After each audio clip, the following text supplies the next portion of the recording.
What's up, yins, guys? Welcome back to another episode of Fishing PA with Ryan Reed. In this episode, we're going to focus on the importance of lake maps, and in particular, how utilizing a lake map such as this can help catch you guys more fish. Now, a lake map is an indispensable tool that we have as fishermen. Hopefully you guys find this information beneficial. If you like this video at the end, please subscribe to my channel. So why would I do a boring episode on lake maps? Well, the answer is simple. There's not a lot of us out there that effectively use lake maps before we go out to a new body of water in order to produce more fish. How many times have you gone out to a new body of water and focused on fishing the shoreline? Maybe you find a random weed bed and pick up a 10-inch bass. Bottom line is lake maps are critically important to your success as a fisherman. That's why I wanted to take the time to do this episode and give you guys some additional information that will help you catch more fish. Now, if you guys are like me, you don't have a boat with high-end electronics. But regardless of your situation or your setup, maps can be the key that unlock the door to locating fish on any body of water, whether you're fishing from shore or on a lake in a boat. Okay, so why are lake maps important for you guys when talking about fishing? Well, I'm going to give you at least 10 reasons why lake maps help you catch more fish. Number 1, we no longer have to spend time and effort learning a body of water the same way that our grandfathers did. Number 2, the price point. For less than a solid crankbait, you can get a professional map that is accurate, waterproof, and tear-proof. Again, this is the key that unlocks the door to that underwater world that you're fishing. Number 3, the compass on these maps point magnetic north. That, in addition to latitude and longitude and GPS coordinates, you can relate all of these items to your electronics and pinpoint specific areas on the map that relate to fish. Number 4, maps show you creek channels, weeds, man-made fish attractors, boat landings, flooded timber, and hazards. They also show you docks, fallen trees, humps, underwater islands, and anything unusual like shipwrecks or other things that will attract fish. Number 5, maps show you edges. Edges are the ends of structure like weed lines, brush lines, or borders of creek channels. Edges always hold fish because they are feeding areas. Number 6, break lines. Break lines are increases or decreases in water depth. Number 7, transition lines. Transition lines are where the bottom changes, and an example of that would be like sand flats to rocks. We know that fish like break lines and they like transition lines. These are areas that they hang out in.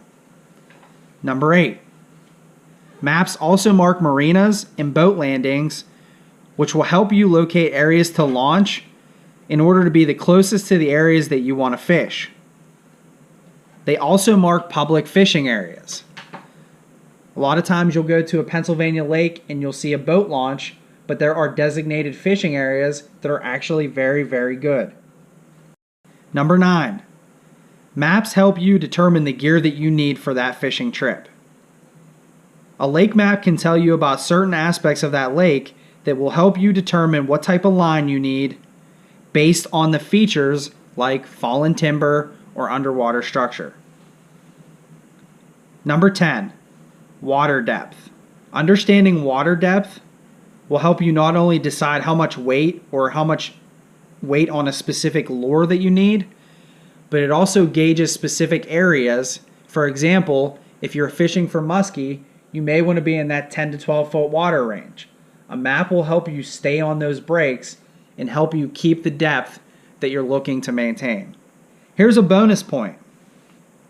Number 11, lake maps always help you develop a plan of attack by eliminating unproductive water. Now, by identifying all of these components on a map, It does prevent you from fishing dead water, but it also puts you in contact with more fish. All right, guys, one additional tip.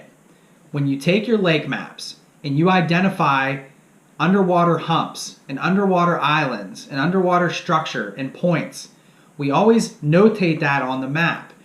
If you guys keep track of that, we'll have those areas documented so that we can come back to them at different times. And an example of this would be paying attention to wind direction. What is the wind doing? Well, we know that wind from the south blows bait fish in their mouth. So what does that mean for us? That means the wind blows bait fish across the lake, and the predatory fish will set up in these areas on the lake in order to get an easy meal. So knowing these areas and correlating them with the wind can produce more fish for you guys and put you on the fish more regularly. All right, guys, I just want to wrap this thing up. Hopefully you found this information to be beneficial. Lake maps and the information contained within lake maps can be absolutely critical to being a successful fisherman. Now, in addition to these maps, there are also many books out there that have the same types of information.